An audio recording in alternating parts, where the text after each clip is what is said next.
asalaamaaleykum maa ngi nuyu ñëpp di jox ku nekk sa wàccuwaay ñu teewaat fii si suñu plateau jotaayu waxtaan bëgg fi waxtaanee l'éducation ma dala fi sama gan yi di ko bokk ak sama naataango Mballo xaaral ma jox Mballo mu nuyoo. waaw salaamaaleykum ñu ngi nuyu suñu mbokku internet yëpp ku ci ne ci sa tur ak sa sant donc di leen wax rek ne émission jotaayu waxtaan moom la ñuy amalaat donc ànd ci tey ak ay invités yoo xamante ni c'est des invités de marque xam naa balaa ñoo commencé damay jox système mi mu introduire ay invités am. waaw léegi xaaral ma bàyyi sama système mu présenté wu si suñu enseignante boobu nga xamante ni tey moo fi teewal képp kuy jàngale ma bàyyi ko mu présenté wu. asalaamaaleykum mbokk yi maa ngi nuyu ñëpp ku ci nekk si turam ak santam maa fi ñëw tey présenté enseignants yi maa ngi tudd Awa Noxo maa ngi dëkk Kër Mbaye Fall merci. voilà donc ñu daal di jox suñu beneen invité bi nga xamante ni tey moo fi teewal képp kuy élève mu daal di nuyoo. waaw asalaamaaleykum maa ngi nuyu ku nekk si turam ak santam maa ngi tudd Malick ne teewal fii sama mbokku étudiants yi sama mbokku élèves yëpp ñu war a waxtaanee si éducation. waaw ñoo ko déggandoo tey sama plateau bi dina neex. ndax sama invité yi moom tey du yomb ma jëm di sama sister di dugg ci question yi. soxna Awa dañu ni ko éducation bi dafa yàqu ñu ni fan la yàqoo ñuy parents yi ne léegi xale yi si école bi la ñu yàqoo ñii ni ñii jàngale ne ci kër gi la ñu yàqoo ñu indi leen ci école bi ñu bëggoon a xam problème bi fan la nekk ci kër gi la wala ci école bi la. instant bii nii dañu am contrainte réponse 2 questions. mooy éducation bi fan la yàqoo ñii ne kër ga la ñii ne ci école bi la mais man en tant que enseignante man moom duma wax ne ci école bi la yàqoo parce que ñun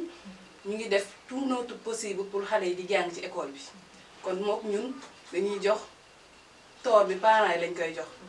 parce que ñun buñ ñëwee xale yi ñëwee ci école bi ñuy jox leen ñun suñu xam-xam def lu ñu war lépp ci ñoom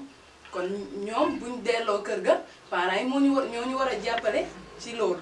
kon boog faay bi foofu la nekkee. comme parents yi la élèves yi la wala professeurs yi la en tout cas dina leer léegi ñu daal di dem rek jël suñu mbokku élève bi nga xamante ne moo fi ne mu jox ñu xalaatam ci li nga xamante ne ki fi représenté enseignants yi wax na ko. si man sama gis-gis mooy ñun élèves yi suñu yàqu ñu yàqoo si kër. li ñuy passé si école bi moo ëpp foofu ñuy passé si kër parce que li ñuy wax rek élèves yi ñoom sax professeur lañ koy wax école bi mooy seen deuxième maison. temps bi ñuy passé ci école bi moo ëpp fu ñuy passé kër gi pour man yàqu bi am du si kër ga mais ci école bi la quoi ci mbedd bi moo tax man foofu laa koy xoolee. ok donc école bi mooy seen deuxième famille te bu ñu nee éducation dañuy bañ ñu xalaat rek jàngale bi mais yar gi ci la ndax ni ko Nelson Mandela di waxee l'éducation c'est l'arme la plus puissante pour changer le monde mais quelle éducation ñu nekk fi ak suñu mbokku professeur. donc xanaa man li ma jaaxal rek mooy gis nañu vraiment professeurs yi ñiy grève gis nañu leen de préférence ñu ci bari ñu ngi ci privé yi plus ci public yi te pourtant public yi moom ci lañ leen embauché muy fonction publique état di leen fay donte jàngale wuñu mais lan mooy problème bi lan moo tax ngeen préféré dem xarmat bàyyi ñi nga xamante ne ñu ngi ci public bi di souffrir di ñàkk a jàng et autres. dëgg la. li nga wax dëgg la xarmat bi moom lu am la phénomène bi présent la ñu ngi koy ñëpp a ngi koy yëg ñëpp a ngi ciy wax mais aussi xarmat bi boo gisee ñu koy def parce que jamono bi dafa changé léegi nekk dund bi day présenté wu. éducation xale yi aussi da nga war a jël en charge loolu bu ko defee ñun suñu paiement rek duñu mën a gérer loolu yëpp de ce fait dañuy obligé dem ci privé bi aussi pour joxe fa ay cours pour mën a subvenir suñuy besoin léegi nag mais teewul jàngale bi ñuy joxe ci privé bi moom la ñuy joxe ci public bi. amuñu sens interdit aussi comme ci public bi lañ ñu jël mais teewul aussi mënuñu différencier parce que dañuy xool ne enseignement privé bi boobu dañ lay gën a teg choc. parce que boobu foofu y a le directeur wala la directrice yi nga xamante ne dañuy topp duñu suivre ci li ñuy def. c'est ça qui fait que ñun. foofu dañuy gën a kii daal fa la ñuy gën a joxe lépp. parce que boo xoolee public bi les directeurs yi wala ñi nga xamante ne ñoo gérer loolu duñu toppatoo seen fonction. waaw c'est dagguma la sax. dagguma la mais damay ñëw ci éducation fi nga commencé foofu laay jëlee. parce que dañ ne danga ne peut-être su xale yi wàccee parents yi war nañ leen dimbale tuuti ci éducation bi waa dëgg la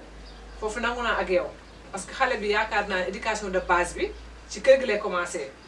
mais parfois dañuy gis ni que xale bi bu commencé dem jàngi y a des paroles yi nga xamante dafa commencé di ko utiliser di ko jëlee ci kër gi xamuñ ci yoonu école bi la xamuñ ci biir école bi la.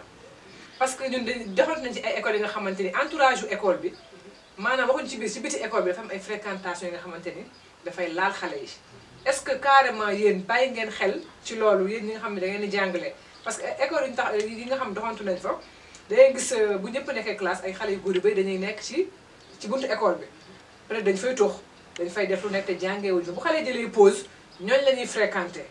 yéen na phénomène boobu est-ce que yéen a ngi koy bàyyi xel que ni éducation est-ce que du foofu noonu lay yàqoo te yéen ci biir école bi yëgu leen ko. dëgg la loolu yëpp mun na nekk parce que bu ñu ñëwee ci école bi ñun en tout cas ci suñu objectif la bokk que xale yi duñu wax yenn mots yi en école à l'école parce que duñu ñëwee dañ leen di tere les gros mots duñu insulter à l'école mais comme li nga wax mën na nekk si alentour école bi lañ koy jëlee wala ci mbedd bi parce que mbedd bi aussi moom ku ne xam ne mbedd bi lu muy def ci xale mais loolu moom ñun mënuñu jël suñu responsabilité mënuñu nekk ci école bi aussi di enseigner ba pare di walbatiku di nekkaat ci xale yi nga xamante ne ñoom ñoo nekk ci mbedd bi pour di influencer seen moroomu camarades yi nekk ci biir école bi. en fait système man dagguma la mais dafa am loo xam ne d'accord ma ci ak sama mbokku enseignants yi mooy bi ñu nee ci privé bi lañ directeur bi dafay gën a teg choc que ci public bi et aussi xarmat dafa am yooyu yëpp dëgg la mais bu njëkk dañuy xool ñi doon jàngale amour bi newoon ci ñoom dañ doon préférer képp ku ñu yor muy privé di public ñu yor la fexe nga am xam-xam fexe nga mën jàng fexe nga doon exemple dinañ la yar dinañ la jàngal dinañ la xamal te dinañ la nandal donc tey bu demee ba ay enseignants toog ne ñoom ci prix foog ñu xarmat parce que dañ ko soxla pour kër gi mais aussi foog ñu sof xarmat parce que foofu directeur bi daf leen gën a teg choc foofu lañ gën a mën a liggéey c'est quoi public bi lu tax warul mën a nekk la même chose suñu mbokku élève bi. pour man grève bi amul sens parce que boo grève rek bàyyi nga li nga waxoon même muñ la fayul yow da nga jóg pour jàppale xale pour ñu réussir seen àdduna. muy public bi muy privé bi yëpp benn la xam nga même public bi parfois ça déconne kii bi gouvernement ça déconne quoi pour ñu fay leen mais yow li nga wax dañ ko war a def mooy je vais aider les enfants à éduquer pour réussir dans leur vie loolu nga wax moo tax foofu tamit lu d'accord ak ñoom bu ñu nee grève rek mooy lu ñuy wax dindi nañ ko quoi. waaw dagguma la Malick mais yéen aussi am na problème bi fu mu féeree fi nga xam ne te waxtaan nañu ak seen professeurs yi mais dañu gis ni que maanaam école bi li ko yàq li tax peut-être sawaruñu bu baax a baax ci public bi mooy élèves publics yi presque surveillance bi manqué na fa ba nga xam ne respecté wuñu seen professeurs yi maanaam da ngeen leen xaw a sonal ci benn côté def leen ay moroom des fois du ngeen ñëw heure cours bu leen neex ngeen di def bu leen neex du ngeen ko def est-ce que yéen itam gisoo leen ni que même bu jàng bi sooxee aussi yéen am ngeen si pas de responsabilité parce que parfois da ngeen di foo ba nga xamante ni prof bi ci moom du sawar bu xamee ne tey classe bi cours bi laa am ku nekk danga naan bëgguma cours bi bëgguma def cours bi par 5 personnes ñooy ñëw ay 10 personnes est-ce que du yéen aussi jàng bi sooxewul seen côté. waaw loolu boo ko gisee parfois day am ñu dañ koy gis boo ko gisee mooy élèves yi jox ñu ne seen droit ba mu mat parce que prof bi day ñëw mais man am naa droit yi mais du mos a tudd droit élèves yi mu am. boo gisee élève ne tey ma def cours bi c'est que prof boobu daf leen jox te respect ci biir classe bi te tamit joxu leen seen droit ba mu mat man boo gisee du ma def cours bi mooy prof bi sama droit xamu ko moo tax mu ngay traité de façon bu nekk ci biir classe bi muy def lu la neex ci biir classe bi parfois loolu tamit élèves yi loolu dañuy xeex parfois dañuy toog mais ñoom amuñu voix xam nga élève bu amul voix prof moo la ëpp cadre ci kaw directeur ndax prof ak directeur ak élève bu ñu taxawee di wax ci kanam directeur prof mooy am dëgg waaw xam nga moo tax ñun parfois loolu tax ñuy sacrifié wu duñu def yenn cours yi prof yi parce que suñu droit jox ñu ko ba mu mat moo tax loolu dañuy xeex mooy li ñuy wax rek tout ce qui se fait pour nous sans nous et contre nous kon mën nañu jàpp ne élèves yi gisuñu seen bopp ci doxalinu professeurs yi ci yenn écoles yi donc balaa ma ci sori dafa mel ni suñu prof bi ci plateau bi dafa am li mu ci bëgg a wax dëgg la mais man d'accord ma ci moom li nga wax man d'accord ma ci moom parce que man su ma ñëwee ci école pour acquérir savoir man du ma xool prof bi dafa ma lii wala dafa ma laa man damay xool ne dama ñëw pour am connaissance moom lu mu mën a ñëw def ko man du ma xool loolu bu ma respecté wu su ma joxul sama droit aussi man damay xam du ma fa indi man dama ñëw pour am connaissance pour jàng kon donc damay ñëw pour jàng mais du ma ñëw pour prof bi joxuma sama droit joxuma sama nangam rek du ma def kuuram du ma naan parce que soo deful kuuram après affaire bi ça retourne sur toi parce que yow yaay perdant à la fin de yow yaay pénaliser sa bopp. waaw mën nañu jàpp li nga wax mais man d'une part je me dis que ni tey booy xool professeurs yi laay jox tort ci benn côté parce que élève bi droit yi élève privé bi am élève public bi amu ko te pourtant warul am différence parce que li professeurs yi di tolérer ci privé yi duñ ko tolérer ci public yi tu vois donc man li may wax xam naa ci dara parce que am naa ay xarit ci privé bi am naa ay xarit te jaar naa ci public bi donc am na lu bari loo xamante ne professeur yi dañ koy tolérer ci privé bi parce que dañuy ne élève bi mooy fay professeur bi ci privé bi mais duñ ko tolérer ci public bi parce que dañuy ne élève bi amalul njëriñ professeur bi ci public bi tu vois état mooy fay mais loolu aussi je pense que tey war na nekk loo xamante ne yéen professeurs yi war ngeen ci bàyyi xel ba xool nu ngeen ci jugee quoi. waaw non parce que man boo nee jàngale bi ci privé bi ak ci public bi dafa am wuute man du ma d'accord loolu en tant que enseignant du ma ko nangu parce que programme yi même programme la léegi bañ na ko ba épreuve composition les examens ñëpp ñoo koy bokk IEF dañuy joxe seen programme tu dois respecter ce programme muy public bi muy privé bi des fois dañ lay jox effectif boo xamante ne tu ne peux pas supporter parce que mënoo yor classe boo xamante ne ay 150 élèves ci day métti ci enseignant bi des fois da nga dem privé bi da ngay am effectif bu gën a ngand des fois 30 39 élèves foofu di nga mën a gérer sa classe di nga mën a topp élève bi di nga xam kan moo faible ak kan moo faible léegi foofu la man foofu laay noter différence mais nekkul ci côté éducation. mais est-ce que réellement loolu la aussi. si sa dagguma la parce que li sama li mbaalo wax rek laay dellu si waat parce que su fekkente ne da ngeen a gën a concentré wu ci privé bi xale bi nekk public dina xaw a sentir boppam te et puis dafay indi kumba am ndey ak kumba amul ndey. exactement xam nga tax bu koy indi parfois suñu grévé ñëpp dañuy dem ci privé bi jàngal xale yi ñun suñu doom yi duñu jàngi. day dem ba ko dafa mel ne comme sa papa dafa am fay di fay. moo tax nga jàng que la ñëw ci public bi xëy na papaam fayul moo tax jàngul est-ce que xalaat ngeen ne que ñi nekk ci public bi seeni doom lañu ñi nekk ci privé bi aussi seeni doom lañu mais aussi dinañ am jeune ak xale yi jeune bi nga xamante ni danga koy sentir dangay jàpp ne kon man public bi ma ne sama papa amul lu mu fayee loolu moo tax kon man mënuma jàng kon kële papaam dafay fay loolu moo tax xale bi mi ngi jàng day am genre conflit ci ñaari xale yooyu noonu yow nu mu demee tey jàngoo da nga grève non ñun de ñu ngi jàng ñun de grève ñu nga gis ne nga sa doom soo ko bëggee yóbbu école privée day kontaan soo nee public presque day jooy day bañ parce que day dégg ci mbedd morom bi naan public bi duñu jàng te et puis cadre yu bëri ci public la ñu génnee suñu président yi kenn génnewu ci école privée du kenn du Senghor du Laye Wade du kenn école privée léegi la xew en tout cas doguma la waaye kii yor réew mi de fi mu ne nii ci public bi la jaar 100% public la sax dëgg la loolu yëpp am na weddi moo ko mais man toujours damay naan li ngeen wax foofu noonu moom. d'accord quoi. je suis pas d'accord kon nag est-ce que élèves yi aussi d'accord nañu.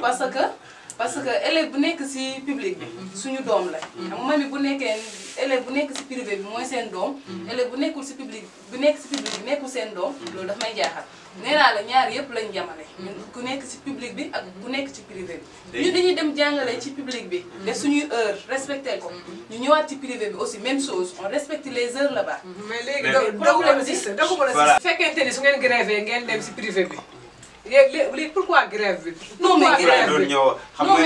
pourquoi grève bi xam nga ñoom grève ñu déjà grève ñu paiement. waaw grève ñu mensualité. non à chaque fois ñu am grève il y a une raison. il y a une raison mais ci raison boobu laay ñëw parce que raison bi tax ñi enseignants di grève na ko ñëpp xam du paiement du mensualité. si bien sûr des fois day nekk ay indemnité bu ñu jëlee voilà xam nga indemnité ak mensualité bokkul. indemnité loo xamante ne. mais c'est son droit ñu ñoo ko waaw c'est vos droits mais weer bu dee nga jàngale yaa ngi percevoir sa salaire 40% la état bi jël tey néew na dëkk yoo xamante ne 40% dañ koy dugal ci éducation mais yéen ngeen avec ça ngeen di grève mais yemoo leen ci grève rek ci public bi mais da ngeen di dem grève bàyyi fi public bi dem jàngale ci privé bi à la fin dañuy ne professeurs yi nekkatuñu ay jàngalekat mais ay wutkatu xaalis lañu quoi nga baal ci gàttal doguma la awoon ma ñëw ci Malick yéen exactement su ngeen nekkee ci période grève élèves yëpp di jàngi yéen ngeen di grève lan ngeen di sentir exactement. grève bu amee boobu yaa ngi pénaliser élèves yi ndax boo dee xool léegi examen yi daan nañ ko def avant juillet mais léegi grève bu amee yaa ngi pénaliser élèves yi privé bi day jàng public bi toog léegi fur et à mesure li ñuy gën a dem ak examen yi di gën a seliwaañu waaw léegi boobaa ñu naan prof yi ñoom léegi lu ñuy wax rek léegi dañuy xarmat léegi xaalis lañuy wut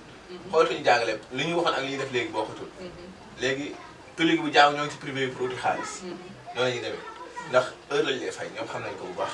ah mais pourquoi vous voulez blâmer les enseignants. yéen kay état ngeen war a wax ak parce que état moo respecté wul engagement yi mu jël suñu. c'est ça muy indi grève yi. mais même dëgg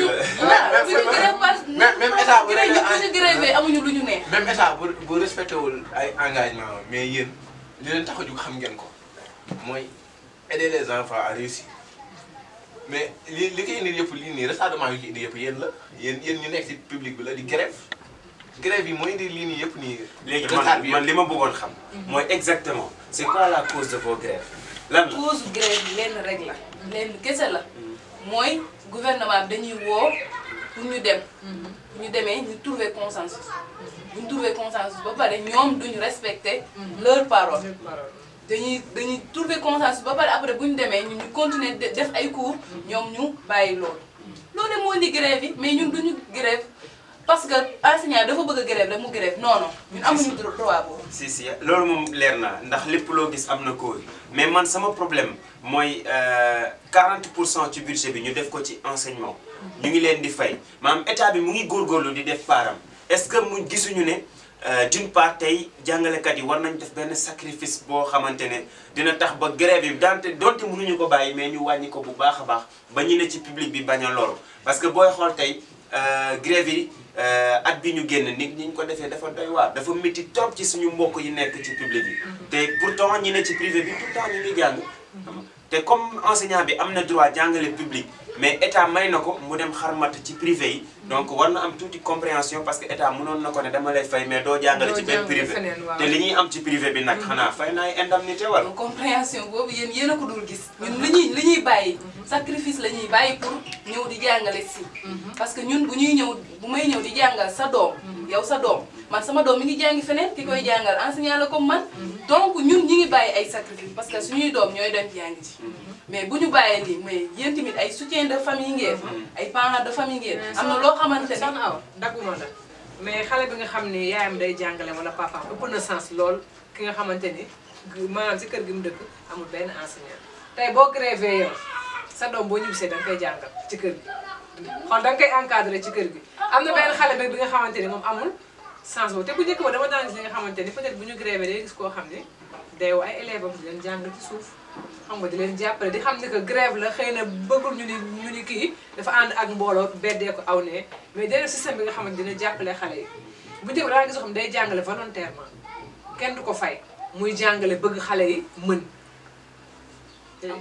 ah loolu mooy amour. non si loolu moom am na solo sax amour am na solo. mais aussi comme ni nga ko waxee man dama lay rejoindre foofu. nit lépp lu muy def daf bëgg na ci dara maanaam am ngeen amouru jàngale certes mais aussi il faut conditions yi ñu mën ko remplir ndax am ngeen kër am ngeen soxla am ngeen njaboot ngeen war a entretenir. loolu yëpp dañ ciy ànd ak yéen. mais mu bañ a daa nekk benn excès boo xamante ne dina la wax gone yi. mais aussi profiter pour wax état bi. que lépp loo xamante ne ñu ngi koy jël comme engagement. su fekkee leer na leen ne mënuñu ko mais buñ ko def bu ñu signé bu ñu wax bu dee mënuñu rek mënuñu quoi. ñu wax leen carrément li ñu mën ak la ñu mënul. yéen aussi ngeen jàpp ne lii la ñu mën ngeen ak dawal tuuti yërmande te xam ne lee mënuñu ko waaye quand vous demandez trop ñu et que vous les forcez la main ils sont obligés de dire oui te bu ñu waxee oui duñu ko satisfaire yéen aussi da ngeen di grève kon tey lan nga ñu mën a proposer loo xamante ni war nañ ko mën a employer comme solution ci problème bi. dëgg la instant bi solution yi moom lenn dong la mooy respecter les engagements respecter les engagements yi nga xamante ne état bi dina ko jël parce que ñun état buy jël ay décisions ñun duñ ko forcer la main. duñ ko ne jëlal ñu décision yi ñun dañuy indi suñuy problème ne ko dañu bëgg nga résoudre ñu problème yi mais nga baal ma est-ce que seen grève yi du forcer état pour mu jël engagement yi mu mënul. non ñun forcé wuñu état pour mu jël benn engagement boo xamante ne ci ñun la ñun engagement yi ñun dañ koy joxe comme tout travailleur da ngay bëgg sa amélioration de ce fait sa kii yooyu ngay indi sa point yooyu ngay indi pour bëgg amélioration foofu léegi yow yaay xool état buñ indewee suñu kii suñu indee suñuy problème bu choisir ne yii dinañu ko defal donc c'est forcé mu defal ñu ko parce que daf ñu jox parole am donc loolu moo indi grève te ñun bala ñu dem grève dañ koy aviser dañuy jël woo ko wax ne nañu respecter engagement yi dem ci médias yi wax lépp mais duñu gis ne ñoom duñ def benn réaction ñu doogay dem grève ñun duñ tëb rek dem grève. waaw soxna Awa wax nga dëgg li nga wax dëgg la yow Malick dañ leen bëgg a laaj yéen élèves yi nga xamante ni ñu bëri yéen la ñu joxoñ baaraam jàngi bu sooxee ci ñoom seen grève yéen sooxee seen éducation seen yar ñu ni des na ci école bi bu baax léegi nag dañu bëggoon xam wala ñu am solution bi nga xamante ni fa la ñuy jaar pour lii dañ parce que j'espère que yéen loolu bëgg ngeen ko bëgg ngeen jàng parce que prof bi am na li muy am ba pare yéen a des yéenay jàng kon yéen a bëgg am wala ngeen wut solution bi nga xamante ni moom ngeen demee ak ñoom pour lii dañ fi yow ban solution nga gis. man solution bi ma gis mooy que les enseignants donnent élèves yi le maximum de respect bu ñu war a jot parce que ñun tamit duñu nangu yoo xam ne dañu koy tey nous voulons pas être des esclaves sans note. waaw moom ay droit ñoom dañuy amee droit ñun tamit dañuy amee suñuy droit parce que nit ki doo xam ne dañ koy jàngal ba pare bëgg kaa teg yéen ñi du ko nangu élèves yi léegi bon la plupart léegi à 12 ans tu es assez mature. léegi xam nga li nga bëgg ak li nga bëggul moo tax élèves yi léegi loolu la ñuy jot ak étudiants yi lu ñu nangu ñu nañ teg yéen yi parce que léegi ku nekk da ngay jaay sa bopp yi di si mature. est-ce que tamit loolu du problème parce que élève bu demee ba naan je suis mature am naa droit yi am naa màgg na mais est-ce que voilà est-ce que yéen tegoo leen seen bopp fu ngeen yeggul tamit parce que élève la dafay nangoo nekk xale nangoo tarbiyu professeur am di dékku li mu koy jox. am connaissance il faut nga souffrir aussi. donc est-ce que tamit du ngeen jël loolu tegee ko côté. mais te nangoo rek. di dékku boo gisee ma wax loolu mooy respect bi moo matul. mais tamit ku ngay jàng faa nga jox ko respect. wante Marie ki lay jàngal def ko ne sa waajur bi nga bàyyi ci kër ga. parce que loo doonul taalibeem doo nekk sëriñam. ki ngay jàngal jàppal ni que sama bu dee góor la sama papa laa fekk classe bu dee jigéen sama yàllaa fekk wala sama sœur peut-être bu ngeen leen xoolee noonu rek solution dafay am parce que yow yaay wut si xam nga ni ki boo koy ñaan danga koy neexal.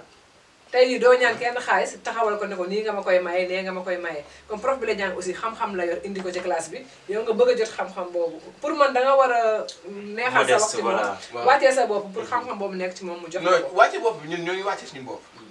mais dafa am cas yoo xam ne genre prof yoo xam ne mooy loolu ñoom gisuñu loolu ñoom dañ lay jéem a jàppee bon des esclaves sans note li ñuy wax mooy kii man maa ko jox xam-xam comme boobu lu ma neex def ñu nag élèves yi léegi loolu lañ gis loolu lañ dul nangu loolu mooy problème bi xam nga sa parent même boo dee tarbi si moom am na respect mu la jox loo xam ne sañu la ko wax ak sañu la ko def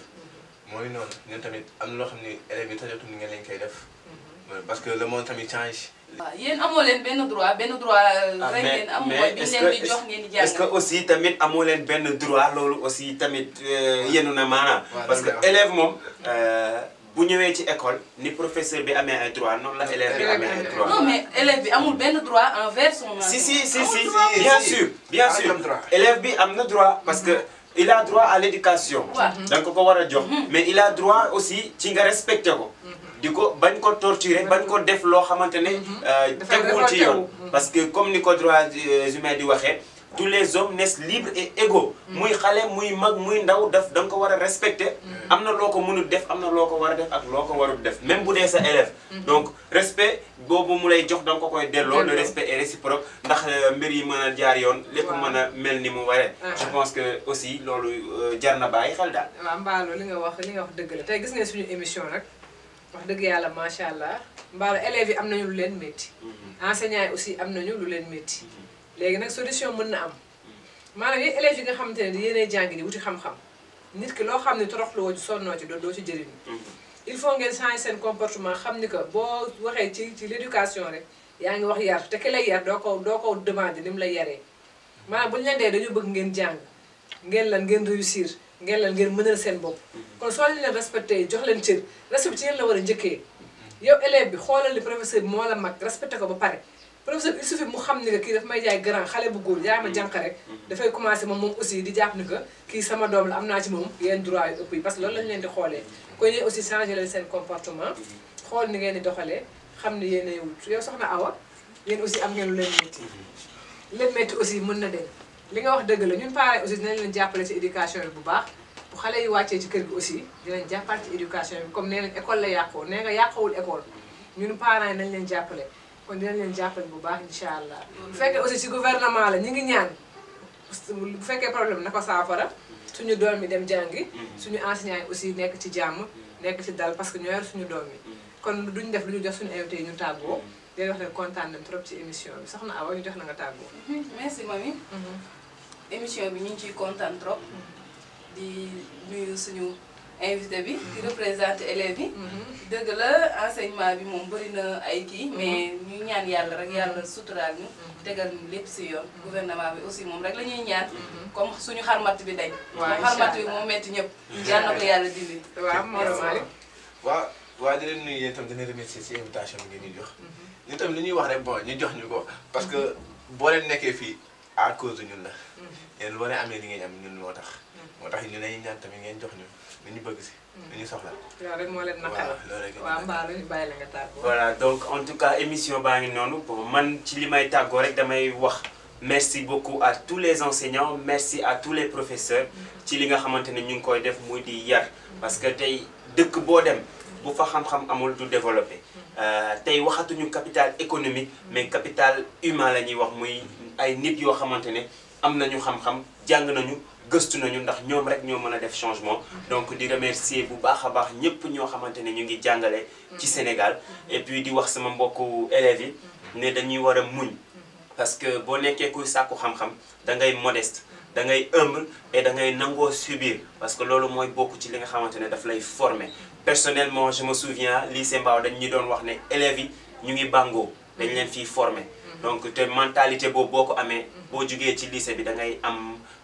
lu bari lu muy apporter ci sa dund aussi di wax bonne et heureuse année à toutes et à tous une année de paix de santé de succès et de prospérité ñu ngi ñaanal ñëpp jàmm ak salaam donc di la ñaanal aussi yow ak sa borom kër jàmm ju bari ak succès ak ndam ak njaboot gu barkeel di ko ñaanal ñëpp di ñaanal su may ñaari waajur aussi borom bi bàyyil ma leen fi rek ba moom mën leen waaw macha allah daal donc bonne et heureuse année à toutes et à tous merci beaucoup à sama sister bi nga xamante ne moom laa bokkal plateau bi di remercier suñu caméraman bi Bip Pro Habib aussi di remercier Prom Art bu baax a baax aussi mu am sama yaay boo xamante ne peut-être tey lépp lu ñu am ci éducation moo ko def ci ñun moo ñu yar moo ñu toppatoo muy directrice su Prince et Princesse muy maman Yama moo wax sax maîtresse en tout cas di ko remercier bu baax a baax en tout cas c'est une dame qui se donne cœur et âme sans essuie pour l'éducation pour la formation et l'éducation de la nouvelle génération donc merci beaucoup maman Yama merci beaucoup Prince et Princesse et merci à tous les enseignants di remercier un pont pour le Sénégal et puis di wax suñu xaritu internautes yi ñu topp ñu rek incha allah ci réseau yi. waaw incha allah dégg nag tey moom kontaan nañ bu baax a baax suñu plateau bi maa ngi gërëm aussi membre un pont pour le Sénégal ndax tey jii ki ñu fi dalal soxna Awa ci membre yi la bokk ci responsable un pont pour le Sénégal yi la bokk. ñu koy remercier bu baax a baax di remercier suñu frère Malick aussi di remercier suñu caméraman bi Habib sama sëriñ di remercier président Prom Art monsieur Koli ak soxnaam. du ma wax tam ci éducation te remercier bu madame Bari madame bu jàmbaar boobu nga xamante ni jàngalewul ngir dara dafa jàmbaar rek jàppee élève am yi ay doom jàngal na ku ne école bu mu nekk nga bëgg sa doom nekk fa kon gàcce ngaalaama madame Bari di wax ne que ñu ngi gërëm aussi suñu ñaari doomu réew yooyu nekk ci Italie di Isaac ak Bobo ci liggéey bu rafet bii un pont pour le Sénégal nag suñu début dara du dul j'aime les enfants et puis ñuy ñaan ñëpp aussi ci at mi ñu jëm ci di 2019 nekk at moo xam ne atum jàmm lay nekk atum xéewal lay nekk ñi ci amul soxna am soxna ñi ci amul jëkkër aussi am jëkkër di ñaan yàlla aussi nag sa yàlla bàyyi ma sama alaaji boobu noonu nag di laay barci bëgg ma lool ma bëgg ko lool yàlla bàyyi ma ak moom sàmmal ma njaboot gi bu baax yokk wërsëgam sama yaay aussi mu gëddal fanam bu baax a baax a baax a baax di ñaanal ñëpp jàmm aussi ci at mu bees mi ñu jëm di 2019